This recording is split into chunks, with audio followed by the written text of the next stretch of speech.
కంట తడిపెట్టిన కోహ్లీ 18 సంవత్సరాల నిరీక్షణ తర్వాత ఐపీఎల్ 2025 కప్పు గెలుచుకున్న బెంగళూరు టీం. ఏపీలో కూటమి ప్రభుత్వం ఏర్పడి నేటితో సరిగ్గా ఏడాది. రాష్ట్ర రాజకీయాల్లో చరిత్ర సృష్టించిన రోజని పేర్కొన్న చంద్రబాబు. యువతకు ఉపాధి కల్పనే కాంగ్రెస్ ప్రభుత్వ ధ్యేయం. రాష్ట్ర మంత్రి దుద్దుల శ్రీధర్ బాబు వ్యాఖ్య.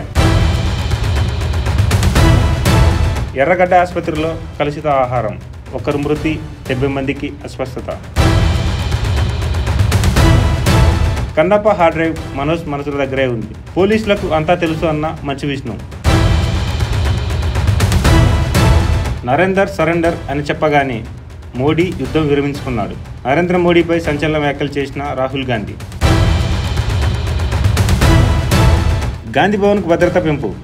కేబినెట్ విస్తరణ నేపథ్యంలో మంత్రి పదవి రాని వారు దాడికి పాల్పడే అవకాశం ఉందని భద్రత పెంచినట్టు సమాచారం. వేదికపై మాట్లాడుతూ ఒక్కసారిగా కుప్పకూలిన బొత్స సత్యనారాయణ. వెన్నుపోటు దినోత్సవం ర్యాలీలో భాగంగా మాట్లాడుతుండగా ఘటన. 20కి పైగా దేశాల్లో కరోనా వ్యాప్తి. వైరస్ మళ్లీ బలపడుతుంది. పసిడి ధరలు మరింత పైకి. నేడు తులంపై 200 పెరిగింది.